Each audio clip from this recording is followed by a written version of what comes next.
I am Rachel Humphrey with It's Personal Stories. We are a nonprofit organization dedicated to empowering personal success. And I'm really excited to welcome to the program today Amit Sripathi, the Chief Development Officer of Wyndham Hotels and Resorts. Amit, welcome to the show. Thank you, Rachel, for having me. It's my pleasure to be here. Well, we are going to jump right in and cover a whole broad range of topics from leadership aspects in your journey. One of the reasons that I love the hospitality industry is that we can all have incredibly different paths, very unique to us, and yet all end up in roles of leadership.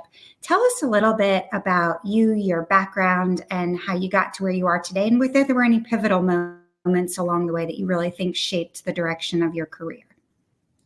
Rachel, that's what's really remarkable about the hospitality industry. I was recently on a panel of chief development officers for various brands, and I don't believe any of us had started our careers with the hospitality industry in mind, but all of us felt fortunate to have ended up here. I myself, my personal story, I wanted to be an engineer and was studied computer science and technology in undergrad. And but shortly after taking my first job, working for like a large telecommunications company, I realized pretty early on that it didn't really give me a sense of fulfillment or purpose. I didn't really feel any connection to it other than, and really looking back on it, I realized, I was following the career path of my dad and others in my extended family who were all, many of whom were engineers and worked in technology and stuff. And it wasn't one that I necessarily enjoyed. And so I was really fortunate enough to be able to go to business school and hit the reset button. And that's where I really got my first exposure to the real estate and hospitality industry. And I really fell in love with it. It was I think what resonated with me the most was how tangible it is, right? Just real estate and hospitality in general. You can touch it, you can feel it. It's all around you. You work in it, you live in it. And compared to the technology or telecom, and even what's funny enough is even after I went into business school, then I decided to make a transition towards the investment banking side.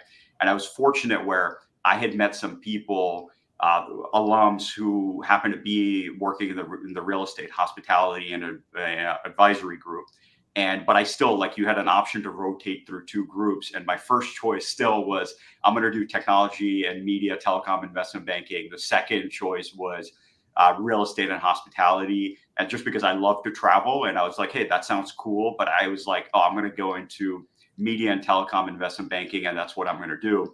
But when I really joined, I just I finished my first 5 weeks of the internship in media, telecom, investment banking. It was a good experience, but when I really immersed myself in the real estate and the hospitality side, I just felt a sense of purpose. It was really both the culture in the group, the clients, and everything else. And that was really what made me gravitate towards the hospitality industry. And I initially started on the investment banking side, then switched into the corporate side, working for a hotel REIT, and then eventually into my current position at Wyndham Hotels and Resorts. So I guess I have been in the hospitality industry my entire career, but I touched very different aspects of it. One was advisory capital raising, one was on the hotel ownership side, and now finally on the brand side. That's incredible. And I love what you mentioned about hitting the reset button, because that is a great reminder too, that we can all choose different paths along the way that feel more fulfilling to us, and having the different aspects of involvement in the industry, as you mentioned. I'm really interested in talking about hitting that reset button for a minute, because there's some people think that they are driven by risk, others who would describe themselves as very risk averse, but switching and pivoting careers, switching companies, switching fields within the industry can definitely all be seen as taking significant risk, and all which, it sounds like from your story, have really continued to propel you forward. Do you consider yourself more of a risk taker, risk averse, and how do you tackle risks? How do you really evaluate them to decide which ones are right for you and how you approach them? Yeah, it's a great question. I do take risks, albeit calculated risks, and in my current and previous roles, for me, I think taking a risk does not like taking a risk means you cannot control the outcome, but are still prepared for all the possibilities. And so I don't like when I think about risk, winging it is not taking a risk. It's like you're prepared for it, but you're going down the path of the unknown. You don't know where it's going to lead, but you've thought through some of the possibilities. You've thought through what ifs and stuff. And like while I've taken risks within my career, my job functions, I'd say, honestly, I have been somewhat reticent about taking risks in my career, in my personal life. And that is something that is like an ongoing journey for me. Yeah. And, a lot of the times you feel comfortable in the trajectory that you're on, and you feel something new or unknown could disrupt the momentum, right? It's like I'm doing this, and you also may have a career goal in mind and think you're on the right path, and something unexpected pops up. It could be the organization asking you to do something. It could be a new role pops up somewhere, and it's always like it is change is hard, and like do I want to take the risk? And what I found is really my natural instinct is, especially in my personal life and some of these, is like to say, oh, do I really want to do that? But then thinking through it, talking to people who may have faced similar scenarios, and get people who really know you and understand you, and how what their thoughts are, someone who you trust that has your best interest in mind. That's also, and also more importantly, it's been about trusting yourself. Like when I was about and I was fortunate when I hit the reset button, I was pretty early on in my career. And, I graduated a couple of years after. I was like, I'm going to take the GMAT, I'm going to study. I had parents who were supportive of that.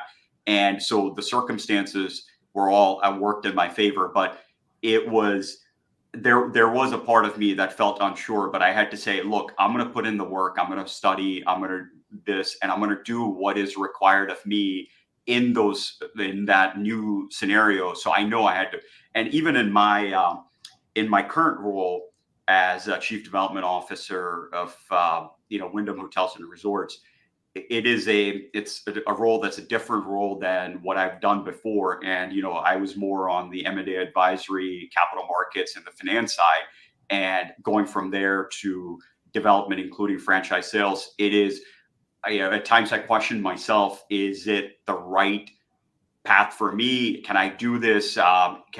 And what I've learned to appreciate is when someone offers you that opportunity, is because they believe in you. They believe that you can do it, and you kind of have to reach out your hand and let them when they extend it, and do that. And so that's really, I think, how I have approached taking risks. It doesn't come naturally to me. I actually do. I think folks who know me, work with me, say I'm very good at taking risks within my job function and things like that. I have to do that, and I navigate it well. But when it comes to personally, I think I can learn a lot.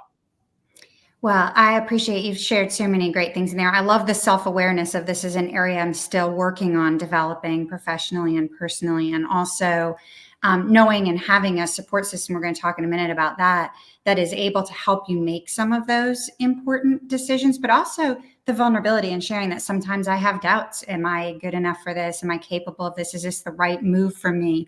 And how you really have to navigate this. Every time I hear someone say, get comfortable with being uncomfortable, that terrifies me. And so I think that there is a lot to be said for when we get comfortable. Taking risks can feel very scary or very overwhelming.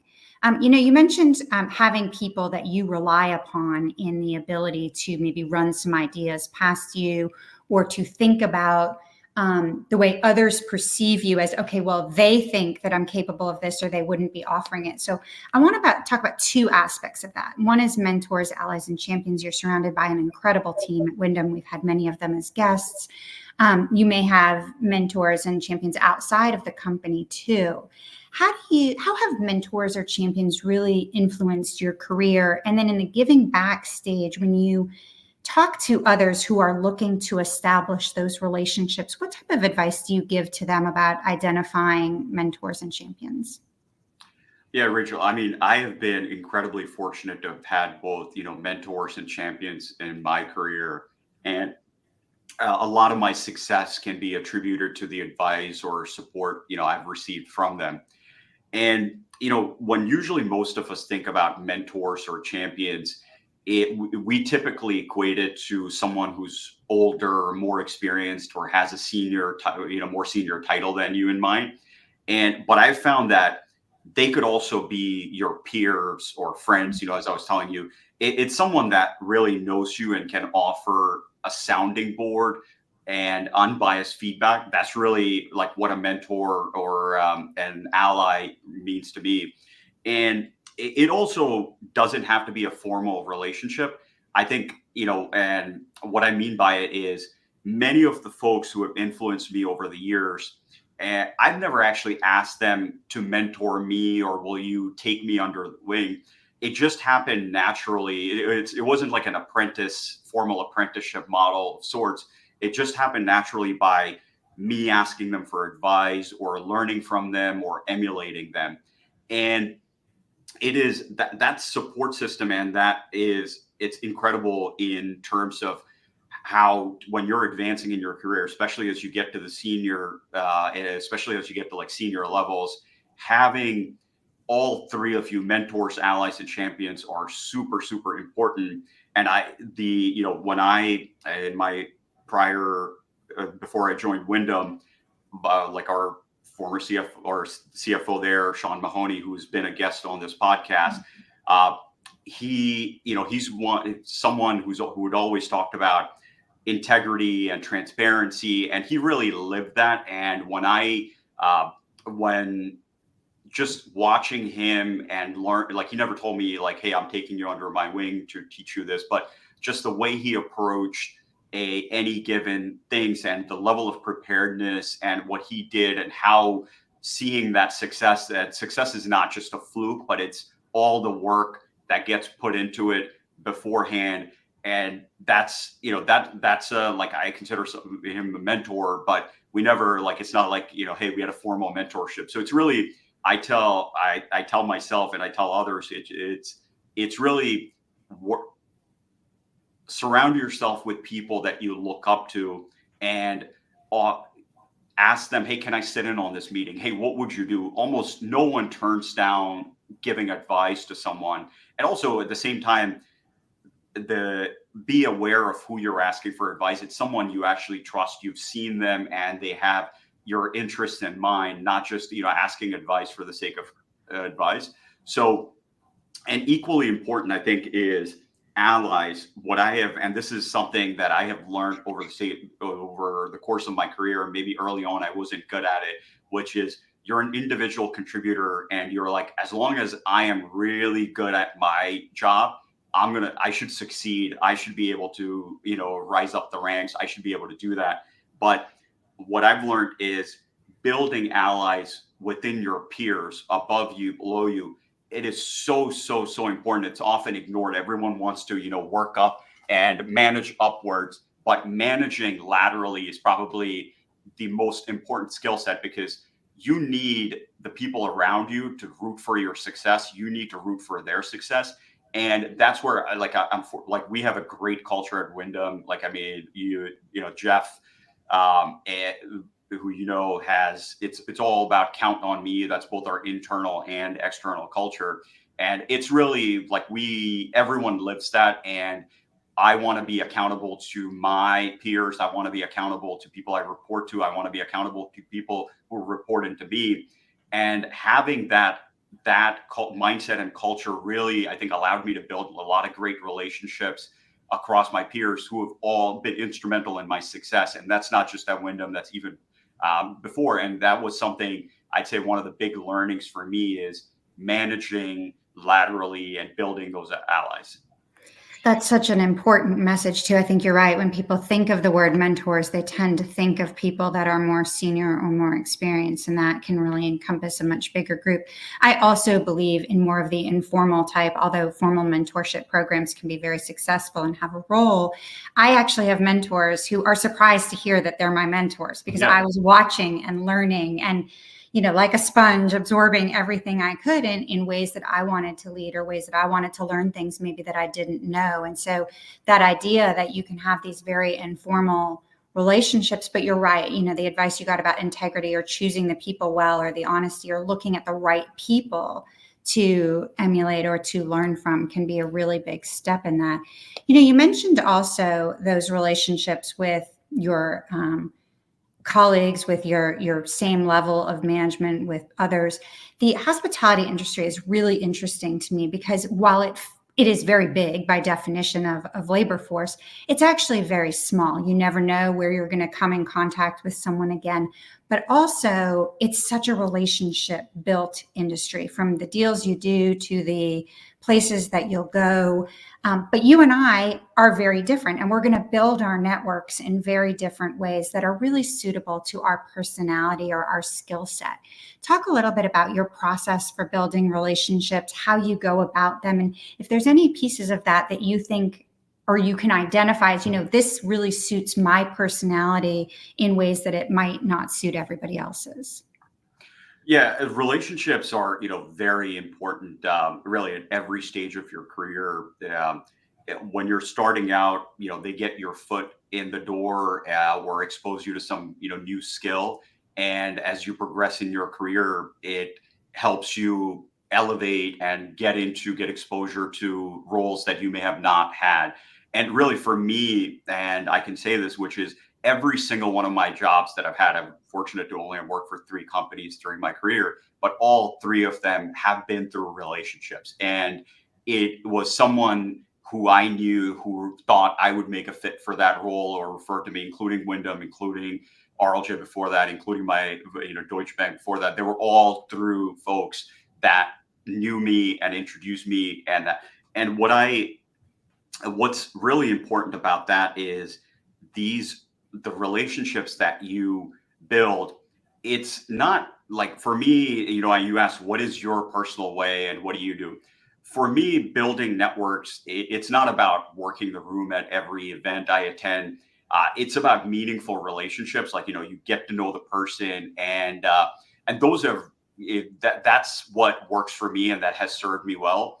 And I know networking and building relationships, it's not easy. It's not easy for me. I'm an introvert, and many people who work with me probably don't know that about me, because I am they usually see me interacting with them or others most of the time. But I get my energy, when I'm by myself. Sometimes I need to recharge, but I make a conscious effort to, whether it's stopping by someone's office to say hello, whether it's instead of exchanging emails, calling them or talking to them over Zoom so you can actually see them in person.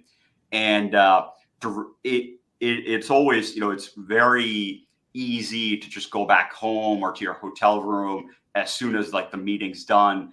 But I've realized over the years that that extra bit of time you spend building that relationship and building that goes a really, really long way. And even if it doesn't come naturally, and believe me, like I said, networking and things like that don't come to me naturally. It's not something I gets me energized, but it's also, I've learned to say it's a critical part of what we do. It is a very small industry, and even if it's not hospitality, even if it's any other industry, the what you get out of it is what you put into it is what you're going to get out of it. And so make small, like, if you go into a group full of 50 people, talk to 3 people, talk to 2 people, maybe even talk to one person, and you just make that a habit. And you'll never, maybe not everyone will ever get to working all 50 people, but you don't have to. It's worked for me, where I have built a lot of meaningful relationships, which have then led me to expand my circle, and paid forward too. Like, right when you get, it's not just about building relationships because you have an end goal in mind. It's just like you get to know the person, they get to know you, and it's just staying in touch with them.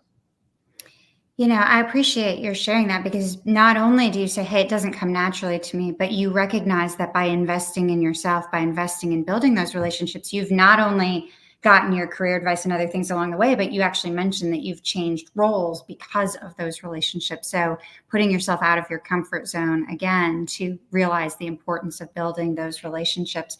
You mentioned a second ago when you are starting a new role, and that can be a new role within the same company or switching over to companies. Along the way, we all realize that, there are skills that I maybe haven't developed either in school or through prior roles, but I know I'm going to need it this time. And it's incumbent on us to set out to develop those. Have you had that experience where you've identified something that you're like, wow, this is not something in my wheelhouse, but I need to set out and master it? And if so, how have you gone about doing that? Yeah, no, I think that there's many that I think I've had to learn, but I think one of the things I, yeah, as I mentioned to you, I started my career in like the hospitality and real estate on the investment banking side, on the advisory side. And there, the formula there was you hire a lot of smart people, you incentivize them through, your bonuses, things like that. So you're as a manager and as you're managing, as you're progressing up the ranks, that it was leadership skills and your ability to lead wasn't necessarily a criteria for advancing in your career. It was you're good at your individual. Okay, you can manage this team, get them to deliver the work product. You can manage expectations, but a lot of the people that you were managing were already had incentives in place to self motivate, self manage. So for me, I thought, coming out of banking, hey, I'm a pretty good leader. I've had a pretty good success and track record here.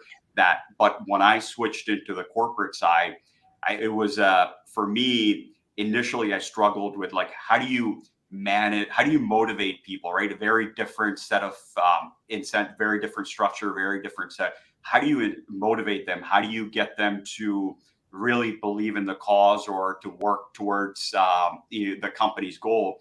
And for me, it was a yeah, gradual experience. It was learning. It was some mentors that again, people who probably don't necessarily think of. They think they're a formal mentor to me, but the folks who have told like learning them how they motivate their teams, and it was really what I learned was figuring out the individual at the other end, what motivates them. It doesn't have necessarily have to be compensation, right? It could be their personal development. It could be this. They want to learn a skill set, and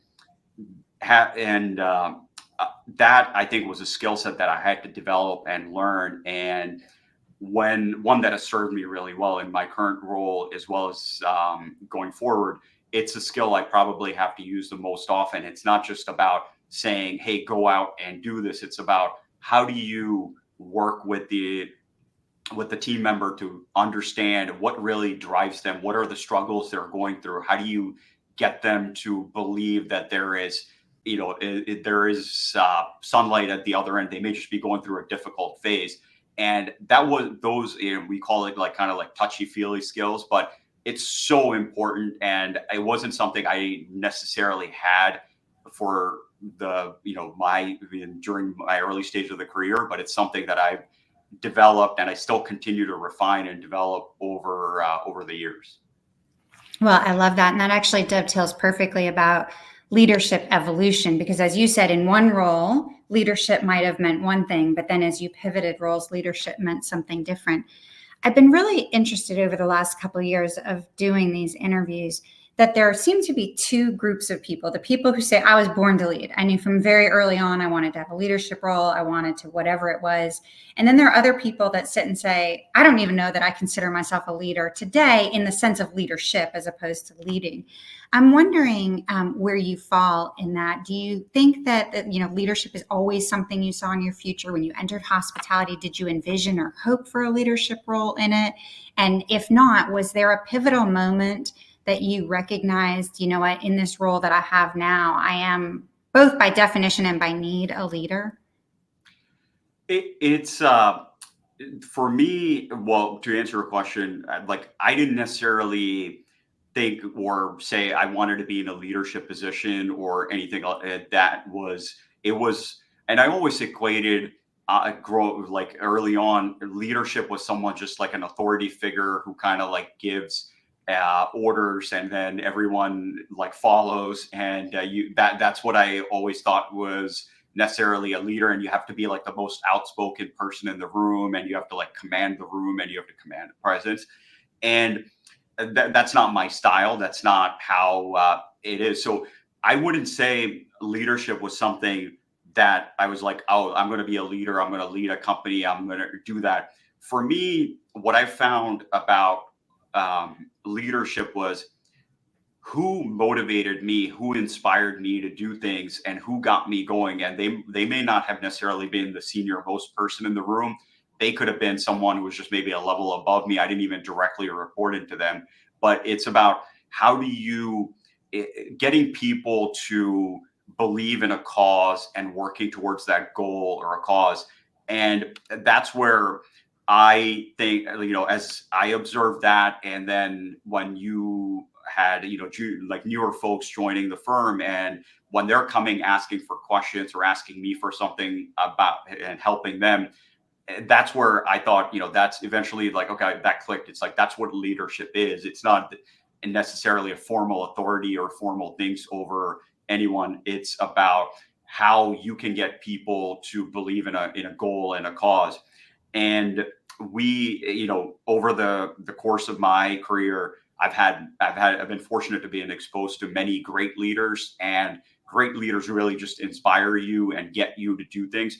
And it could be like a great speech, it could be a motivational things, or it could be action oriented. I am not a rah motivational speaker. Like I could never be a chef who can just, it can just get everyone.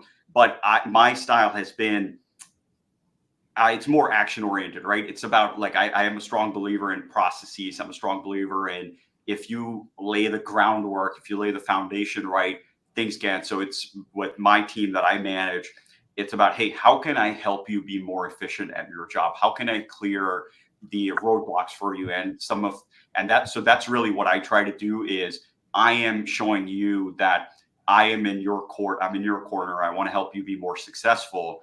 And so that's been my style. That's worked for me. And so for me, everyone has their own leadership style. Everyone has their own opinion about leader. But for me, it's someone who gets me up in the morning to want to be a little bit better or want to advance towards a goal.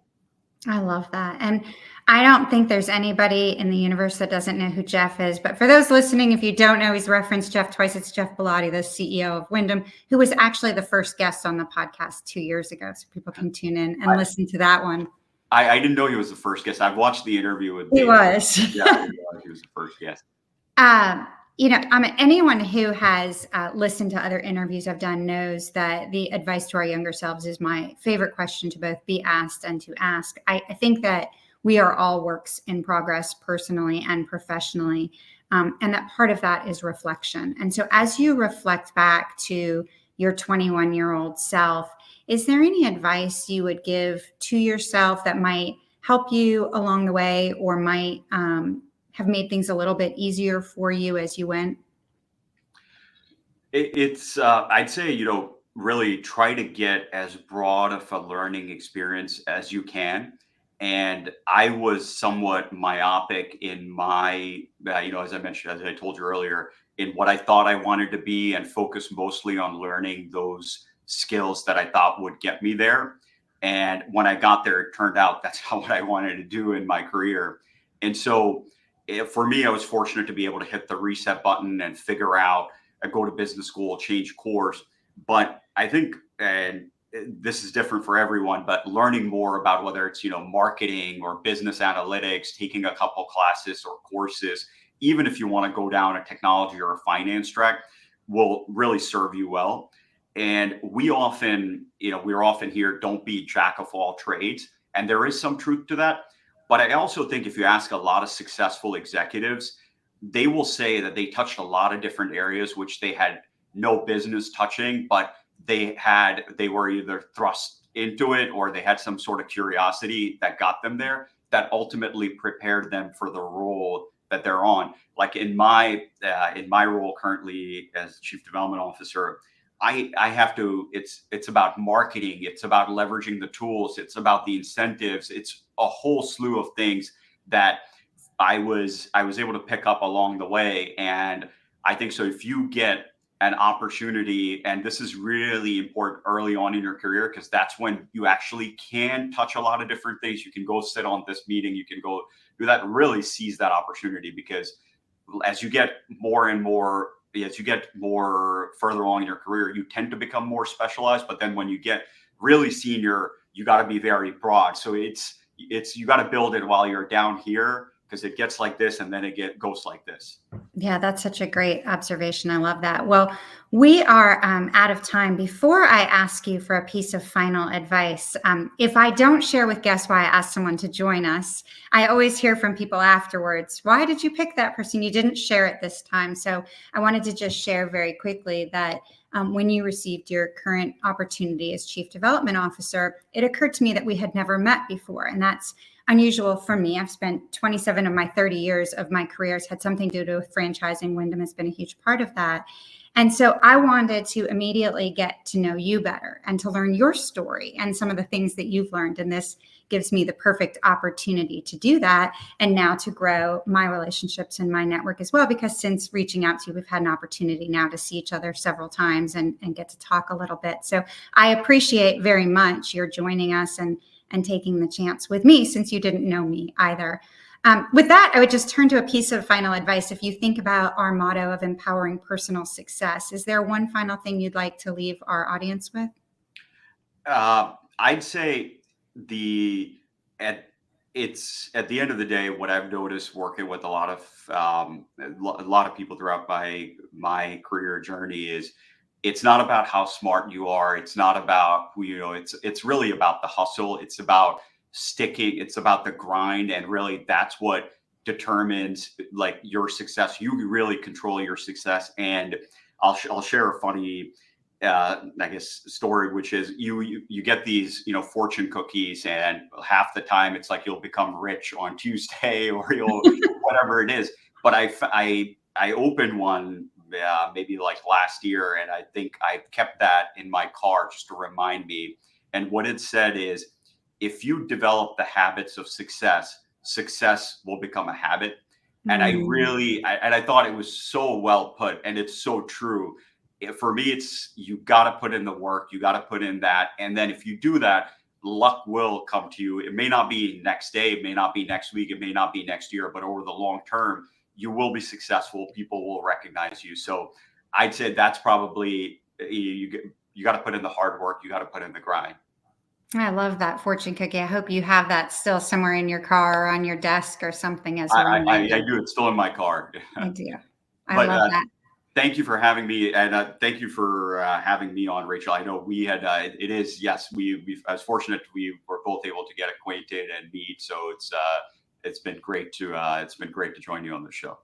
Well, I appreciate it very much. And thank you for all you do for the hospitality industry and for sharing your journey and your insights with us today. And for our audience, we know you have a lot of choices in how you spend your time. So thank you so much for spending your time with us. If you liked what you heard today, we hope you'll check out the stories of the nearly 200 other industry leaders who have shared their personal journey and their insights as well. Amit, thank you so much. Thank you, Rachel.